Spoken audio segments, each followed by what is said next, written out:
Well, hello, everybody. We are right at the top of the hour, so we are going to jump right into it. I know people are still logging in. I appreciate you being here. We are going to have a lot of fun. We got a great group today, which I'll introduce, but going to have a lot of fun talking about a topic that is near and dear to, I think, all of our hearts, which is developing a niche practice. I call this a preview to Bridging the Gap, which is our conference that's coming up at the end of August, because these are the type of topics we're going to be talking about.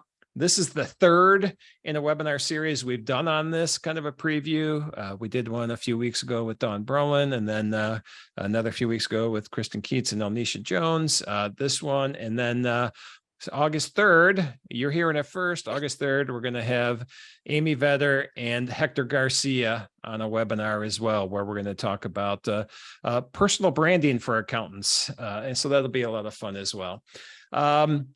Let me jump into this a little bit before, a little housekeeping before I hand it over to who is going to moderate today, which is usually me. And I'm very excited that Dan Hood will be doing the moderation today. So our moderating, he's going to do moderating and moderation today, apparently. But before we do that, housekeeping, this is for CPE.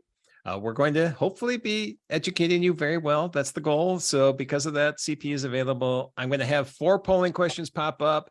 Make sure you answer at least 3 and stay logged in for 50 minutes. And if you do that, we will send your CPE certificate out within a few days to the email you're registered with. Just a couple things from in the past that we've seen issues with. Check your spam folder just to make sure it didn't go there. Your junk folder, and then also, and you've been on Zoom enough, I'm assuming you've got past this, but if you're not on the Zoom app, and I don't mean on your phone or your tablet, there's a Zoom app, computers have apps now, that you're watching Zoom on, and you're watching on the website instead, your pop-up blocker may block the polling question. So just be aware, go disable your pop-up blocker, but if it does happen, just answer in the chat and we'll, or in the, I think Q&A is a better spot to answer because we can track that. So just put it in, you'll get credit for it. And we will also email the slides. I already see there's a chat question. It probably says, okay, it doesn't say, hello friends. Oh, Liz is here. Thanks for being here, Liz. The put in the chat, the Q&A, I'm sure we'll see it in one player. So we're another, next slide. There we go. All right.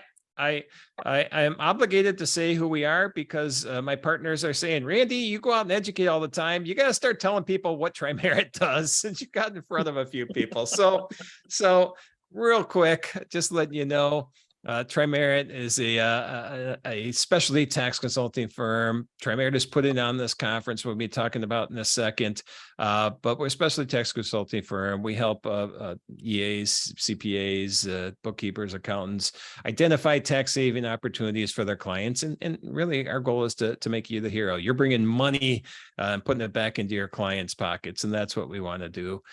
Those are the services we deal with. We are very fortunate. We've grown rapidly. We cover the entire country, but those are the services. You can always refer back to this. I want to get going because this is too exciting. I did want to point out that this is a preview of our conference coming at the end of August. I want you to look at, if you can, get your phone out and scan that QR code because that's going to go to the information on the conference. The reason I'm telling you this, top secret, you're on here now. The hotel block expires a week from today.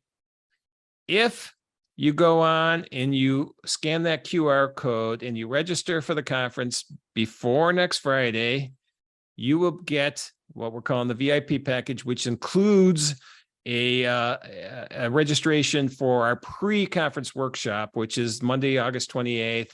From 1 to 4, Sean Duncan's going to be running a workshop that's $249 currently, but anybody that registers in the next week before the hotel block runs out will automatically get registered for that. So I just wanted to let you know that this is going to be a fun conference. The 3 people you see with me today are all going to be at the conference. That's one reason it's a preview. And if you go look at the list of speakers, not fully populated right now. So, but if you go look, I think you'll be impressed with who we have. All right. You know who we have here today. You see their pictures. Dan Hood, everybody knows, is editor-in-chief of Accounting Today. He will moderate.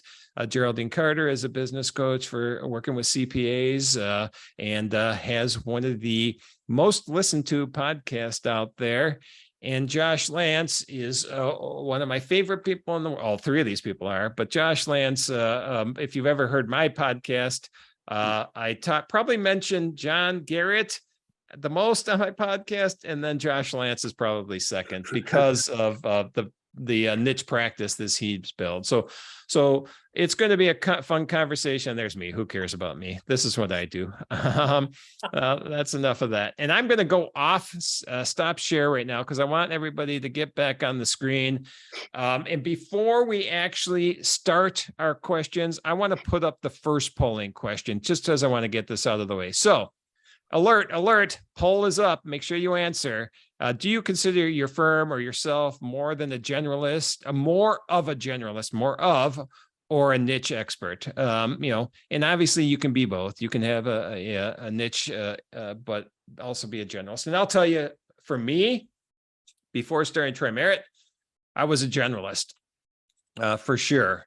Do I love the fact that I have now a niche practice? Oh, you can't even imagine how much I love that compared to being a generalist. And it took me a long time to realize that. Looking back now, I can dig so much deeper into a small subset of things with being a specialist and specialty tax, where I just didn't have that opportunity. All right, we only have 85% of you responding so far, so I'm only going to leave this up a second because I'm rambled for 6 minutes already, and we need to get these other people on screen talking. So I'm going to end this poll. Hopefully everybody that wanted to answer did answer, but 61% of you are considering yourself generalist, 33 niche, and 6 of you are nothing, apparently. I don't mean that. You are something. You are maybe not currently in practice is what it might be. All right. I'm going to close that. Enough of me. Let me hand it over to the stars of the show, starting with Dan Hood. Dan, thanks for moderating, and I'm handing the floor to you. All right, Randy, thanks very much. I'm looking forward to this topic because it's a key element, I think, for a lot of firms' growth plans is to dive into niches and get very specialty specific. And there's a couple of different ways you can do that. It can be with types of clients, can be types of services, whatever it is. We're seeing that as particularly a lot of forward-thinking firms diving into it. So today we're going to talk a lot about how you go about building a niche and all the details of that. But to kick us off, we might sort of make the case for why you want a niche. I think, Randy, you hinted at some of the reasons why why people love niches and why they're super valuable to firms and to clients. But Geraldine, you work with a lot of accounting firms specifically around niching. So I'm going to throw this one at you. We could start off with, why should they niche? And maybe at the same time, you can tell us a little bit about why firms maybe aren't niching yet. Yeah, happy to. So the first thing that I would say is if the word niching is triggery for you and you think it's scary, then pick something else like focus or being more selective about who we work with so that you don't get hung up on the word niching and recoil and get paralyzed about it. So when you focus, all it means is not all it means, but you just work with fewer kinds of buyers, right? We figure out who you want to focus on working with, and then we get better at offering services that those people are going to want, and we make those services more valuable. So the value in niching is that you simplify your accounting practice. You're not running all over Kingdom Come of the tax code. You have less to focus on. It's easier to deepen your expertise. When you deepen your expertise, you provide more value more easily. More value more easily means higher prices. Higher prices plus a simplified business means higher margins. When you have higher margins, you can get rid of those clients who are pesky and don't get you their documents until the deadline. You take that time, you plow it back into better training your staff, dialing in your systems, improving them, optimizing, then automating them. You take that time saved, you plow it back into deepening your expertise. And then when your expertise is really nice and deep, then you can split the knowing how to from the doing of, and you take the knowing how to, the expertise part, and you package it in digital formats, video courses, ebooks. You stick it on the internet where it lives forever and sells while you sleep, and then you wake up to money. So when you niche, you make the same amount of money and you work 9 hours a week, or you can be a generalist and work 50 hours a week. You can decide which way you want to go. There's no right or wrong. But I think the reason that a lot of CPAs don't do it is because there's a powerful force for conforming in the accounting space. And nobody wants to be the dodo who goes out and screws up in front of everybody. And right now, the vast majority of firms on this, poll here, we've got 66%, still a strong majority. It looks scary to be the first one to stick your neck out. So they stay in what appears to be safety. But I can promise you that it is risky to be a generalist because you're working all the time and underpaid for your expertise. Excellent. All right. I think you make a pretty strong case. And I want to turn to Josh and Randy, because you guys both have strong niche practices. And maybe we can do two things at once.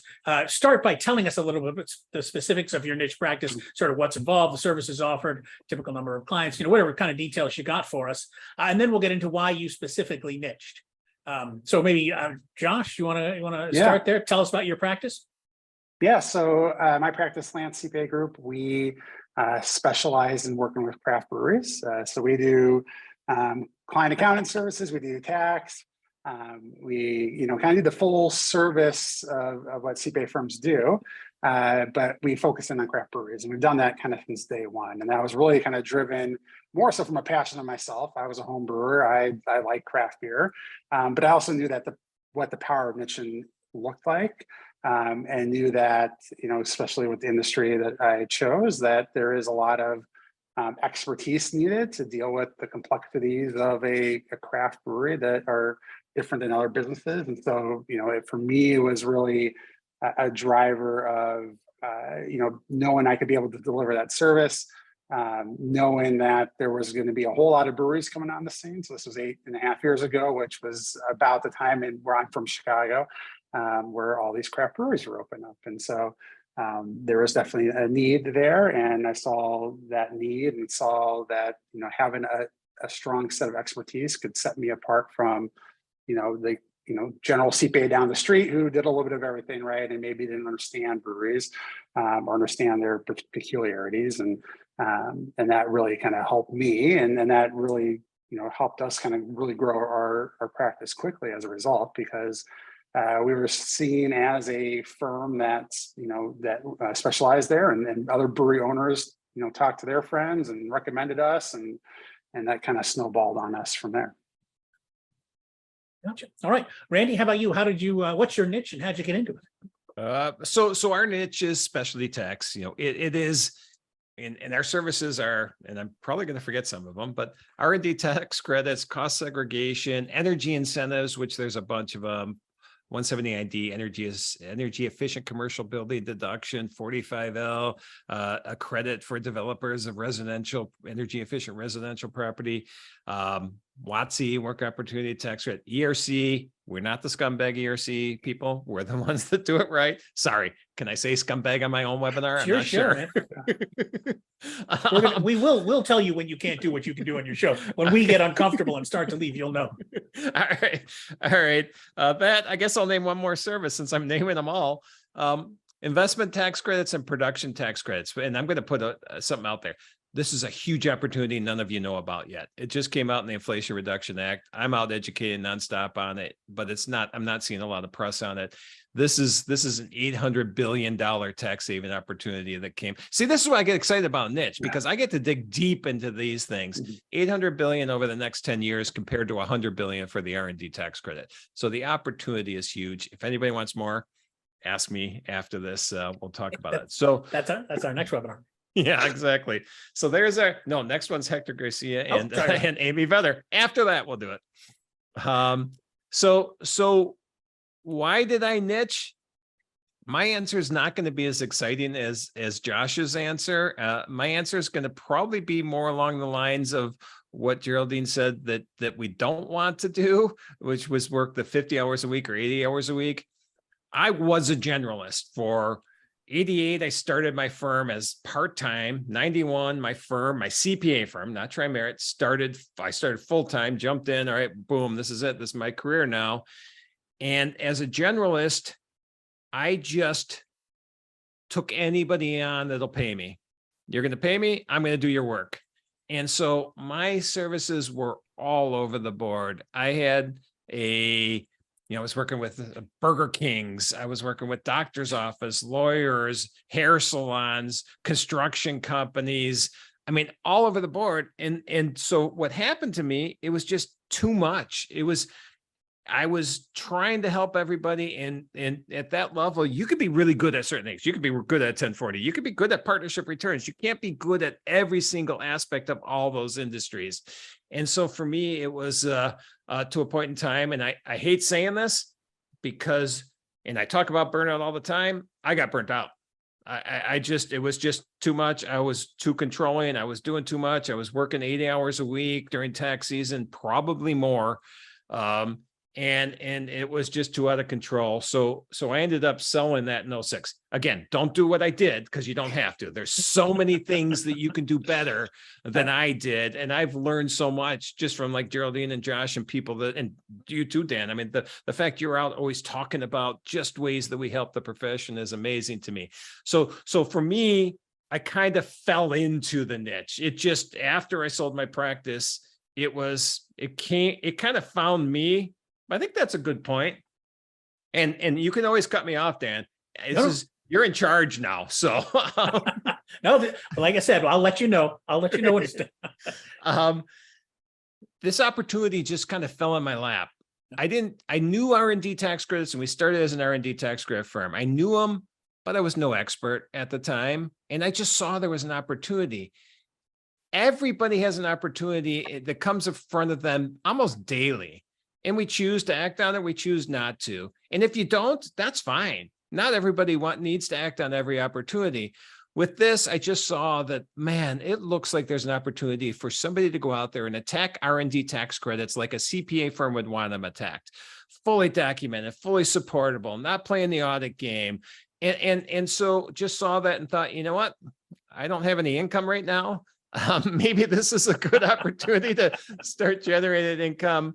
And so we did that, and very fortunate it's been successful, and we've gone from there. So again, it wasn't the plan. I just kind of fell in it, but you saw an opportunity, take advantage of it and see where it goes. Right. I want to one quick thing, and then I got a question for you, Geraldine. But the interesting thing about between Josh and Randy, right, is that Josh, you're serving an industry, right? Your niche is in an industry, and that gives you a chance to dive deep into that industry, know everything there is to know about craft brewers, and whether it's tax credits for them or good suppliers or whatever the case may be, industry best practices, that sort of stuff. Randy, you're the expert in a service, and you can deliver that service to kind of any industry that it's appropriate to. So it's worth pointing out, I think, that there are those kind of two big categories of niches you can get into. We're going to talk, Randy. Go ahead. Yeah. So I love that point, because I talk about that too. And then that doesn't even have to be an industry or a service. Your niche can be, maybe you just love dealing with family-owned businesses. Well, there's certain things that are specific to family-owned businesses. I mean, it's not as deep as what Josh does with craft brewery or me with the tax credits and incentives, but that's a niche. I like to talk about a niche. I've got a friend, Elnisha Jones, who was on one of these, the last one we did.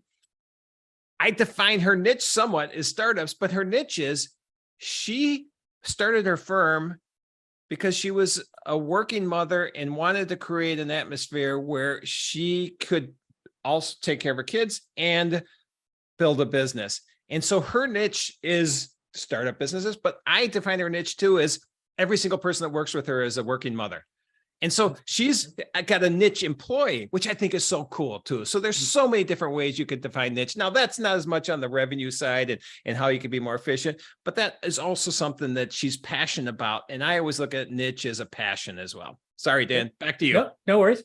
And we're going to dive more into how you identify a potential niche. And the first point, right, obviously, is it can be a lot of different things. But Geraldine, I wanted to talk about the fact that you're niched, right? You've got a niche that you focus on. Maybe talk a little about how you found it. It's not quite the same maybe as CPA firms here searching for a niche, but I think it'll help people think about it in a new way. Yeah. And I think, to Randy's point, niching is very much about looking for the opportunity in something that you think is interesting, and then just opening the doors and traveling down the trail and seeing what it leads to. And when I started out, I was also a generalist. I had a physical therapist for a client, a family and marriage therapist. I had a hereditary cancer nurse. I had a triathlete coach and 2 CPAs and a bookkeeper. And I really enjoyed the CPAs and the bookkeeper because they were focused on businesses. I wanted to grow their business. So my sort of gut intuition sort of took me in that direction.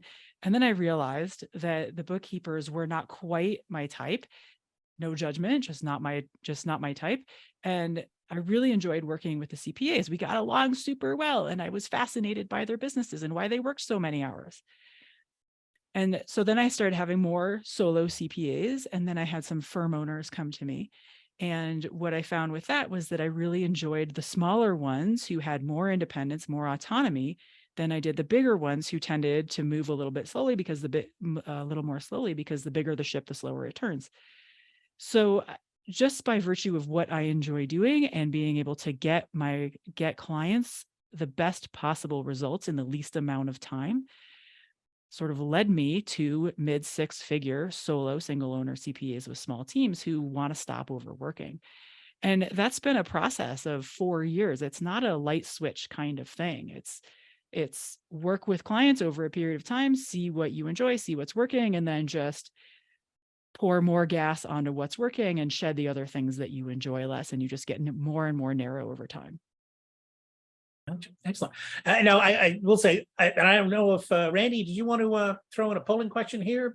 Because we're gonna dive now into how you identify a niche that might be work for you. But maybe this is a good breaking point to throw in a polling question if you want.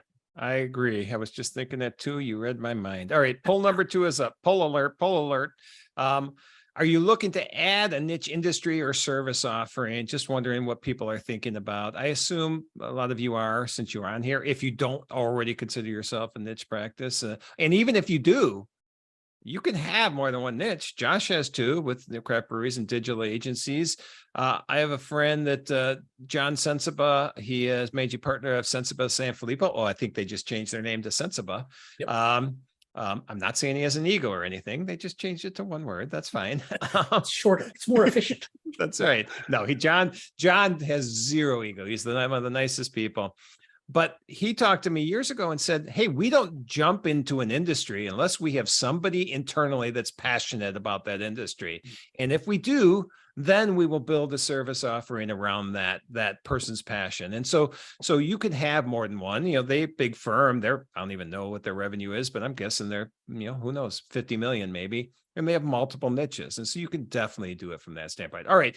82% of you are saying that you are looking to add a niche industry or service offering. And I'm not going to share those. Okay. All right, quickly, before we dive into the question of how do you identify a niche, someone's asking in the Q&A, should we be drinking a craft beer right now? Yes, of course. The question is, why weren't you drinking one before? And then they want to know, Lance, they assume you drink the beer also. I think we can safely say, yes, that's a perk of the job. Exactly. Worth clarifying, but yes, it should have been clear from the very beginning. Anyways, I want to move next to, as we said, sort of identifying. Randy, as you mentioned, you sort of, not accidentally, but you looked at the RD credit was like, this is a great opportunity. I want to pursue that. For Ferbs and Geraldine, as you looked across your client base, you're like, let me work this a little bit. If people want to go out about it really intentionally, right? They sort of say, I'm not waiting for an opportunity to come along, I want to do it right now. Maybe you can kick us off on this, Geraldine. How do you go about identifying a niche that might work best for your firm or you? So for firms who already have a client roster full of firms, sort of like, you've got the auto body shop and you have, like Randy was saying, you've got an e-commerce and a manufacturer and a GovCon, and you've got the hair salon and you've got some physicians. One of them is a W-2 physician. One of them is a physician with 3 strip malls. Look inside your client roster and see what you like doing, see what's enjoyable for you, and head in that direction while you shed the stuff that you don't like. A lot of folks come to me, they say they do not like inventory and they don't want to deal with sales tax. So you guys know I'm not a CPA. The minute I start talking about tax, I break out in hives. So that's all I'll say about that. But you guys know what you like doing and don't like doing. So if there's stuff that you just have to hoist yourself up by your knickers to make yourself do it, stop doing it. Get rid of that kind of work because it's super inefficient for you. We want you doubling down on the stuff that you do enjoy because you get better at it. Your natural curiosity and affinity brings you in that direction without effort. So I think of it like if you had a pizza with 20 slices on it, one for each industry: automotive, e-commerce, manufacturing, GovCon, crypto, stock option planning. Just get rid of the slices you don't like, and slowly your pizza will become more uniform, and you'll stop having 20 different kinds, and you'll just have like 2 or 3 or 4 kinds. And you just kind of keep simplifying from there. So, similar answer as before. It's a process. Expect it to give it 18 months, 24 months. If you come at it with the like, I'm just going to pick and pray, it's less likely to work as easily, because you're going to just get stuck in self-doubt and you're going to spin out. So you're better off. In watching my clients go through this process, it seems that it's much easier for them when they give themselves a year, 2 years to just shed the stuff they don't like and go in the direction of the stuff they do like, and attract more of what they do like and build on what they do like. Well, that makes a tremendous amount of sense. Among other things, the average sales marketing pipeline is probably 18 to 24 months. So if you start that right away, and you can build up that base of the niche clients that you want, it also gives you don't have to get rid of the bad ones. You can keep, because I think that's a point of fear for a lot of firms is, what if I do this and no one shows up, and then I've gotten rid of all my other clients who, I hated them, but they paid the bills eventually. So that giving yourself a long runway allows you to develop all those things. It also, and this is where I want to go next on this, is it gives you the chance to build up, find out whatever resources you might need, find out whatever expertise you might need to dive into to figure out can you actually specialize in this? Because you can't go from just being a generalist to a specialist overnight. You've got to develop the expertise, and and the resources you need. So I mean, maybe Josh, we could dive in a little bit on that. When you went to build your niche practice, were you looking at were you like, yep, I'm good at this because I like to drink beer, so that's all I need to know? Or, did you have to go and say, all right, you know what, I need to learn some things, or I need to find some resources? And we should take a broad view of this, right? Resources can be everything from technology. There's specific technologies that are available for different industries, for different niche practices or different service offerings, whatever the case may be, but also expertise or adding people to your team who might have needed it. So anything that went along with that, how'd you go about it, and how'd you find out what you needed to have?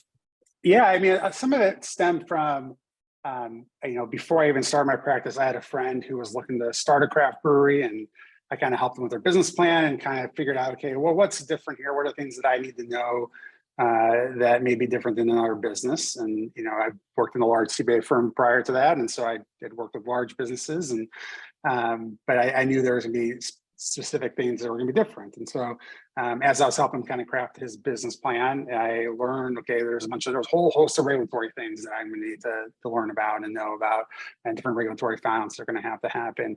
I'm have to be an expert and understand the kind of process from buying grains and hops to beer, and how that flows through a set of financials, and how do we best track that, and how do we get the information we need to be able to advise our clients. And so it was a lot of education. It was digging in. A lot of that isn't just, at that time at least, wasn't just handing out there. It was talking to people who are in the industry, talking about, okay, hey, I'm thinking about doing this. What are the things I need to be paying attention to?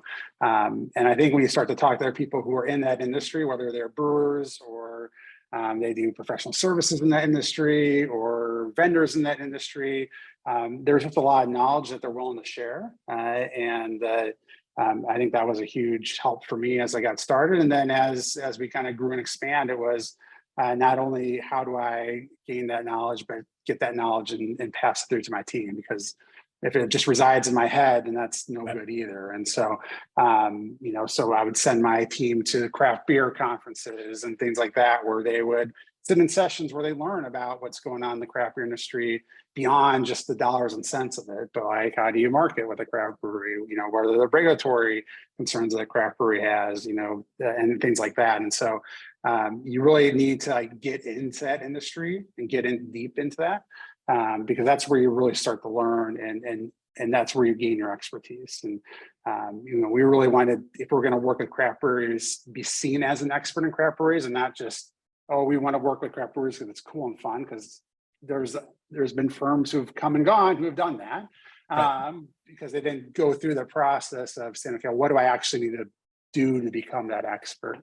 And that was really important to me. And then it's really, how do you showcase that out and make sure that not only does everyone on our team know that we're experts and has that expertise, but then we can, show that in the marketplace as well. That we're not just a CPA firm that, listed on our website, we work with craft breweries, but we're actually have this expertise, and here's how we have it, and here's how we have the expertise. One of the things you pointed out, right? You call and talk to people. 2 points there. One, I mean, it's the amazing thing about the accounting profession, right? Is that people in the accounting profession will tell you anything. If you go to a firm that's in the niche that you're interested in, even though you are potentially a competitor of theirs, they will like, oh yeah, this is how it works. This is how we do it. This is the expertise we needed, blah, blah, blah. But also one of the beauties and niches, I think you would all agree, is that when you dive deep into a community, right, you could become part of that community. And most of those communities, whatever industry it is, whatever, there's a feeling among that community where they tend to share, and they tend to talk amongst each other, and they tend to help each other out. And you can tap into that in a way that, as a generalist firm, you're not necessarily able to, because you're working with 17 different industries and 35 different types of clients. So there is that's a sort of sub benefit of it, is that ability to become part of a smaller, more focused, and often very welcoming and very sharing kind of community. So worth, and Josh, to your point, they will definitely know the people who are dilettantes. They'll understand, they'll recognize, these guys aren't here for the long term. They don't know what they're talking about. Randy, maybe you can tell us a little bit about how the skills and resources and expertise and all those things you needed as you developed yours. Yep, I'm going to do that.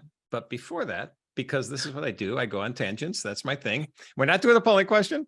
I just want to expand on what Geraldine said, because I thought that was so great. Real quick, just quick, and I think we have time, don't we? So quick. What Geraldine was talking about, identifying your niche. How I look at this is, and it's not an exact science, but if you get an email or a phone call and you cringe, that's probably not your niche.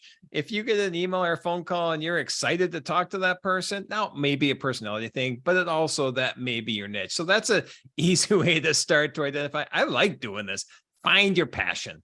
And Josh did, but I think wine is also a passion. He's not working with wineries yet, are you? Or are you? No. All right. All right. So in Illinois, well, you're nationwide, but in Illinois, we don't have as many wineries. So, but I think that's just a key thing. I can't help myself. I go on tangents. All right. The next thing, to answer your question, Dan. There was a question at some point back there, I think.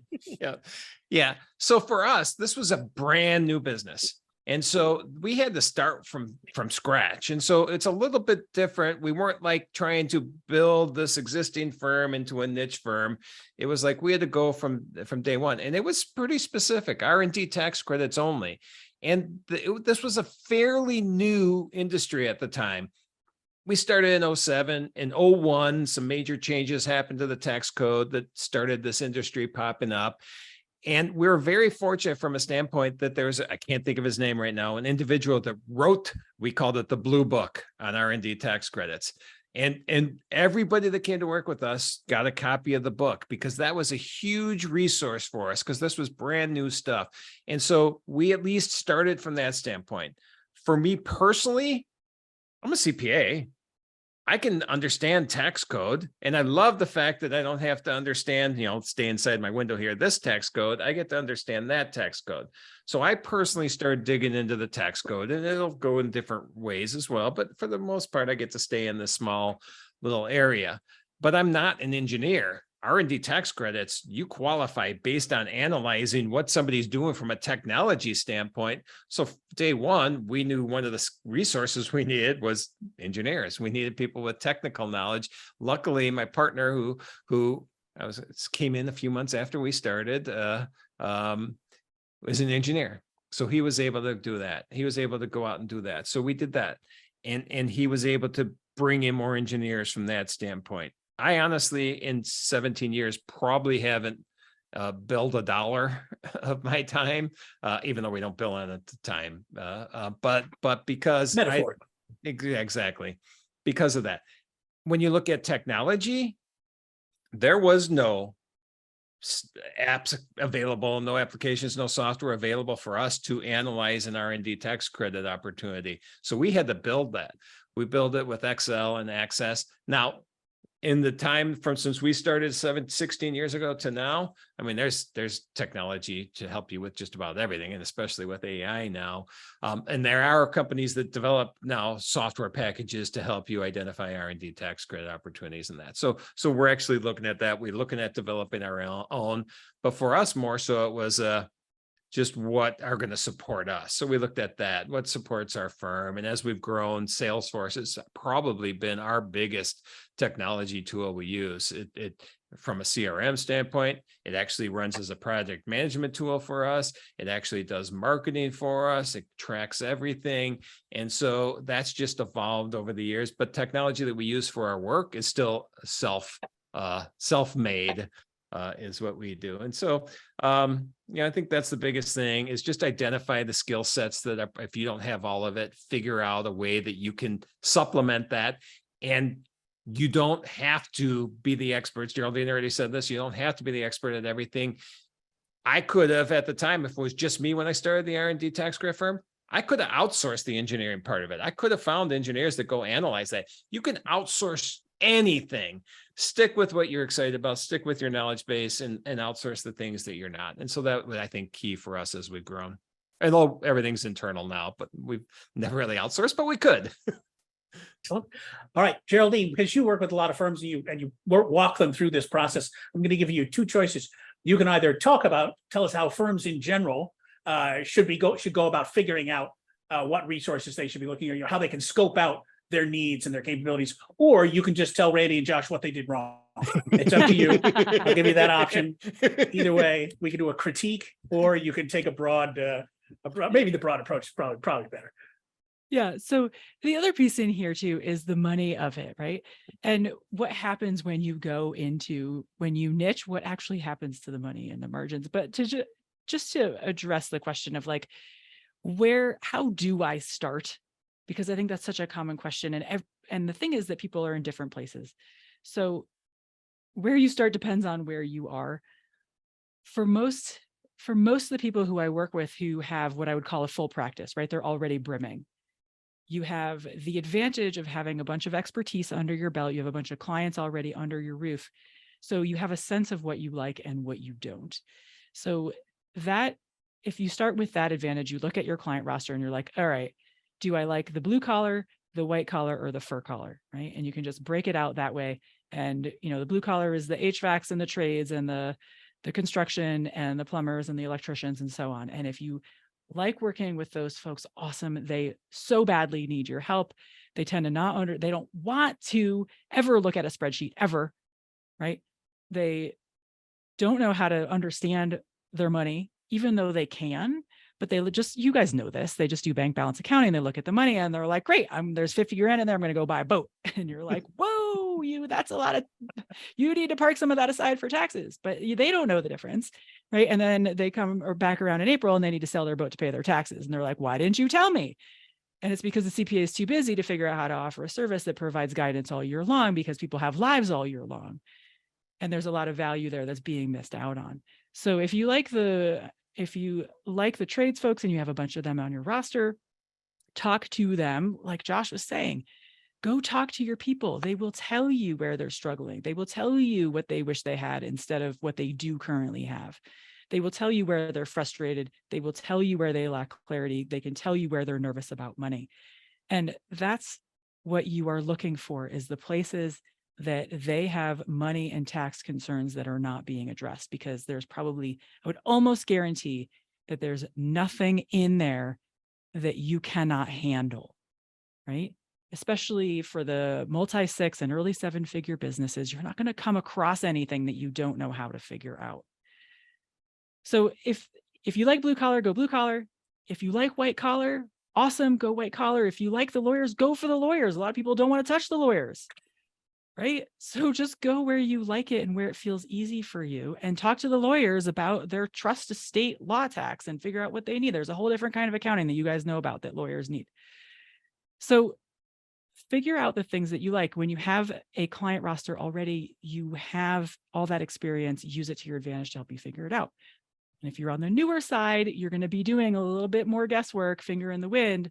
of, attempting to go this way, see if you like it. If you don't, just double back. It's not a big deal. You're not getting married to your niche. You just lose 6 weeks, which in the lifetime of your business is a blip.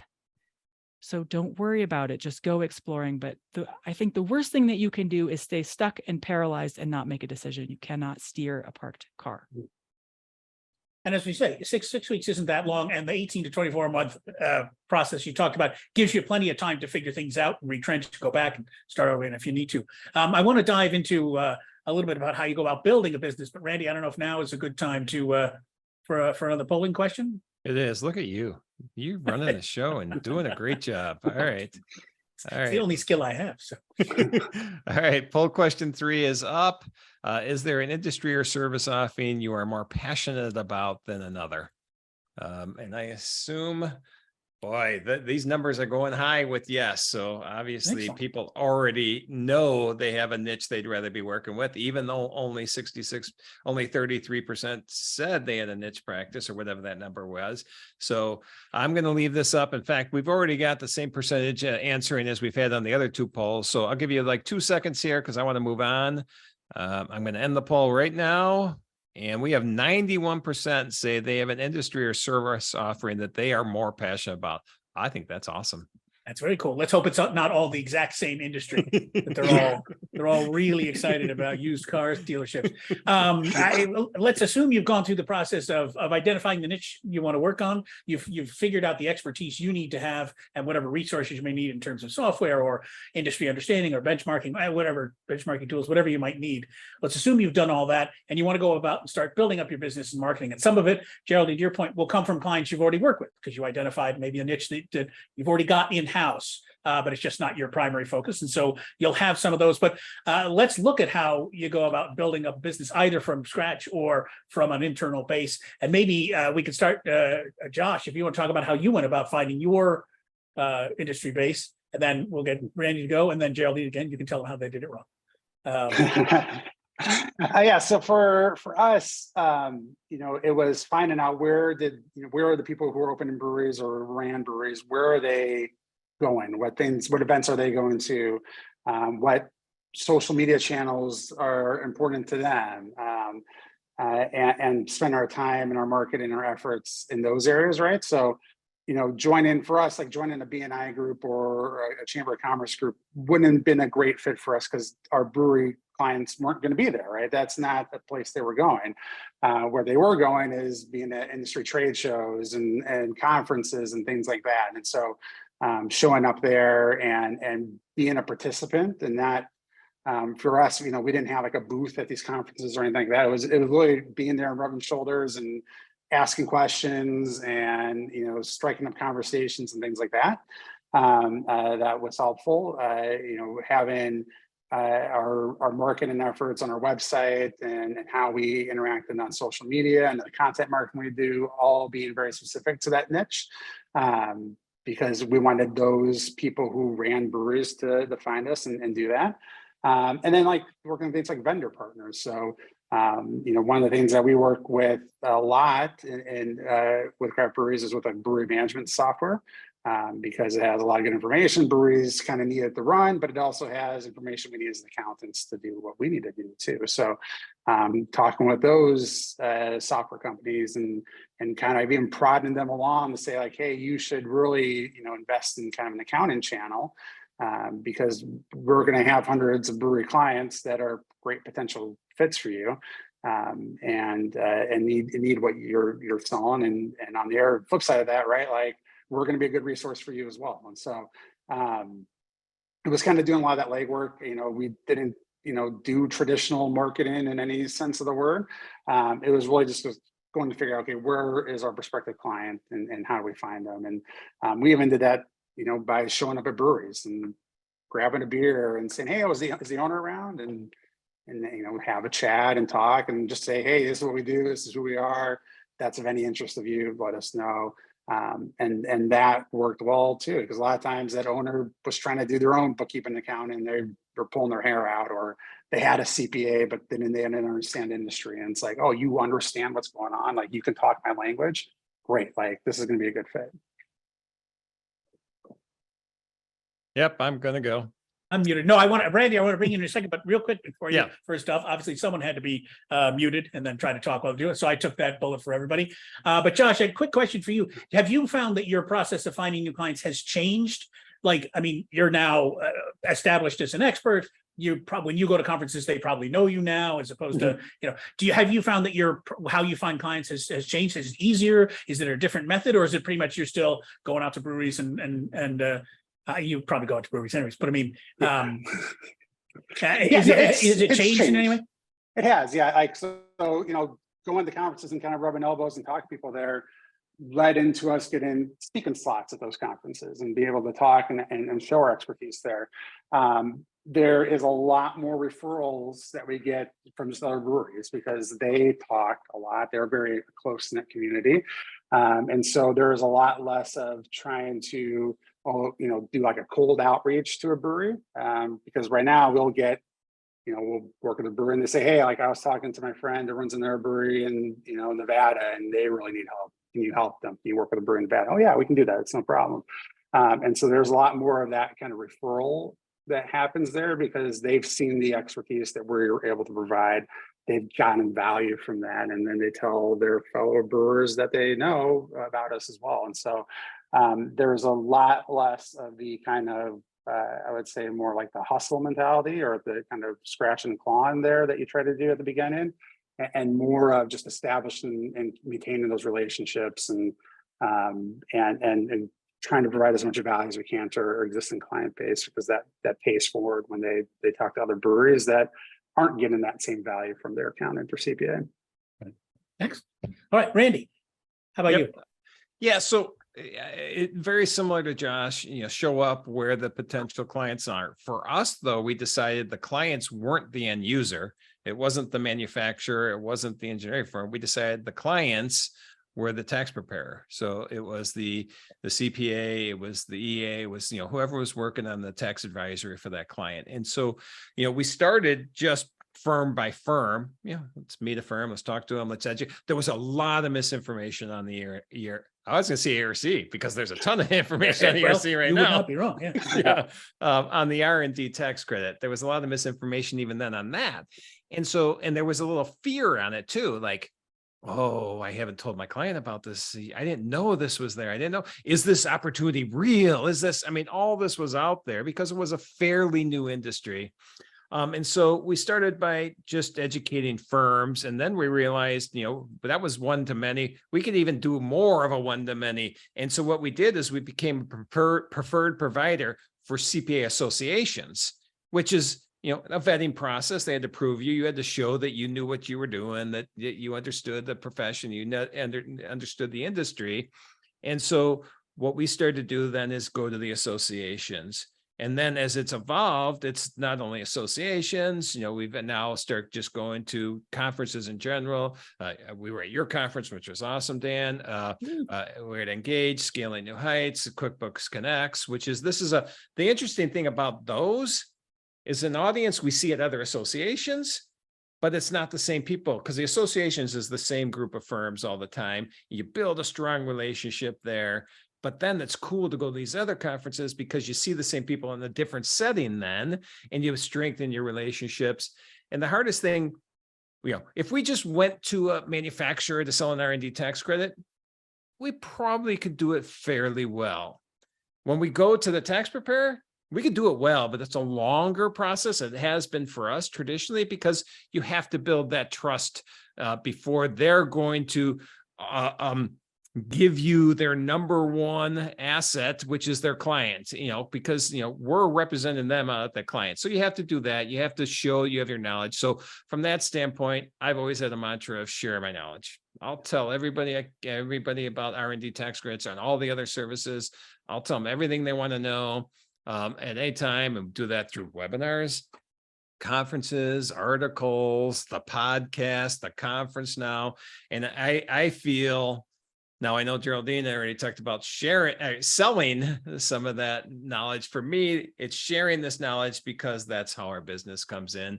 And so social media also, we're all over that, just showing that you have an expertise, being able to share that knowledge. I want to use one example and then I'll move on. So we talked, Geraldine, you mentioned lawyers before. So a good friend of mine, and I think you all know him, Terrell Turner. Terrell decided he wanted to build a practice dealing with lawyers. That was a pivot. He was dealing with another industry. And 2 years ago, he decided, you know what, I'm going to support lawyers. It was just something he liked it about lawyers. And he's one of the best social media marketers I know in a 2-year time frame, sharing his knowledge, out educating, never selling anything. He deals with 200 law firms now. In 2 years, he's built that up because of being a niche. So I think that is just so cool. It tells us one important thing, which is that there are way too many law firms. We need fewer lawyers. but no, well, and it's interesting because when you talk about, right, that ability to, you talked earlier, Randy, about the ability to say, well, you just don't worry about some of these things. You can outsource them or partner with other groups. In many cases, you can be the group the other accounting firms can partner with when they want to focus on their niche, right? One of my favorite niches is there's a firm in Florida. They're based in the Fort Lauderdale airport. Everyone in the firm loves to fly, and they focus specifically on the tax work for owning corporate jets, which is ridiculously complicated, and tracking all that isn't crazy complicated. The IRS has very specific rules about it, but they all love to fly, and they're all CPAs, and they built the system that they use to track it all, blah, blah, blah. And first thing they did, they were like, well, we're not going to go out to every company and find out who has a jet. They started talking to accountants and saying, who of your clients has this, and have you ever messed it up? I don't think they actually put it that way, but that was basically was all these accounting firms were like, yes, I have a company that owns a jet or just bought a jet, and we have no idea how to handle this. And so they partner with accounting firms all across the country, which sort of points up one of the things, another niche thing that we haven't talked about is the ability, particularly nowadays, to find clients everywhere. Right. I know all three of you work with clients, I'm sure, all across the country. Right. There's craft breweries everywhere. Everyone can use the R&D tax credit. There's CPAs looking to niche everywhere. And the way the internet is working nowadays, you can find clients everywhere. Because I think that's another thing that has held some people back is, well, if I just focus on bakeries, there's only one bakery in town, and then I've got to find every other bakery in the state, but you can find every bakery in the country. So I just wanted to throw that in before. Geraldine, I look to you about any thoughts you have on building, and then I'll get to you, Randy, real quick. No, I want to do the last poll while we're at 50 go ahead. minutes. So let's do the last poll in case anybody wants to get up, but we got a lot more to say. So let me pop this up, and then Geraldine could go, or I can leave it up and Geraldine can start you can ask that question, but just let everybody know, poll number 4 is, let me talk about this real quick. I'm asking about how you bill for your services. It actually ties in with niching for sure, even though you may not think it does.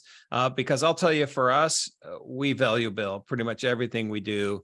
And the fact that we are niche and an expert in a really small area, a small part of the tax code, and show that expertise, our profit margins are very high. So that's another benefit that Geraldine kind of equated to. I know Josh's rates he can charge more because of that expertise, and the same with us. All right.